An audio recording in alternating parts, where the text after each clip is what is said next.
എളിമയുടെ സംസ്കാരം ഈ കാലഘട്ടത്തിൽ അനിവാര്യമെന്ന് ബിഷപ്പ് ഡോക്ടർ യൂഹാനോൻ മാർ തിയോഡോഷ്യസ് മെത്രാപ്പോലീത്ത.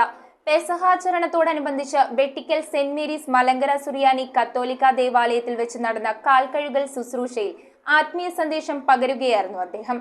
കുരിശുമരണം വരിക്കുന്നതിന് മുമ്പായി യേശു തന്റെ ശിഷ്യന്മാരോടൊപ്പം അവസാനമായി കഴിച്ച അത്താഴത്തിന്റെയും അതിനു മുമ്പായി അദ്ദേഹം അവരുടെ കാലുകൾ കഴുകിയതിന്റെയും ഓർമ്മ പുതുക്കലാണ് പെസഹ ദിനം. ഇതിനോടനുബന്ധിച്ചാണ് വെട്ടിക്കൽ സെന്റ് മേരീസ് മലങ്കര സുറിയാനി കത്തോലിക്ക ദേവാലയത്തിൽ കാൽകഴുകൽ ശുശ്രൂഷ നടന്നത്. എളിമയുടെയും വിനയത്തിന്റെയും സംസ്കാരം ഈ കാലഘട്ടത്തിന്റെ ഘടകമാണെന്നും യേശുക്രിസ്തു ശിഷ്യന്മാരുടെ പാദങ്ങൾ കഴുകി എളിമയുടെ സംസ്കാരം ഉയർത്തിയതുപോലെ ക്രിസ്തു ശിഷ്യരായ നമുക്കും ആ ചുമതല നിർവഹിക്കാൻ കടമയുണ്ടെന്നും അദ്ദേഹം പറഞ്ഞു. ശുശ്രൂഷയിൽ യേശുവിന്റെ 12 ശിഷ്യന്മാരെ പ്രതിനിധീകരിച്ച് 12 പേരുടെ കാല് കഴുകുകയും തുടർന്ന് 12 പേരുടെ പ്രതിനിധിയായ ഒരാൾ മെത്രാപ്പൊലീമയുടെ കാലുകൾ കഴുകി ആദരവ് പ്രകടിപ്പിക്കുകയും ചെയ്തു. ഭദ്രാസന വികാരി ജനറൽ മോൺസിഞ്ഞോർ തോമസ് ഞാറക്കാട് കോർ എപ്പിസ്കോപ്പെ, വന്ധ്യകുര്യൻ ആറമ്പള്ളിക്കുടിയിൽ കോർ എപ്പിസ്കോപ്പെ, ഡിസ്ട്രിക്ട് വികാരി father Kuriakose Mulakukodiyil, father Varghese Madathikunnu, father Mathew Kalarickal എന്നിവരുടെ നേതൃത്വത്തോടെയായിരുന്നു ശുശ്രൂഷ നടന്നത്. News bureau, Piravom.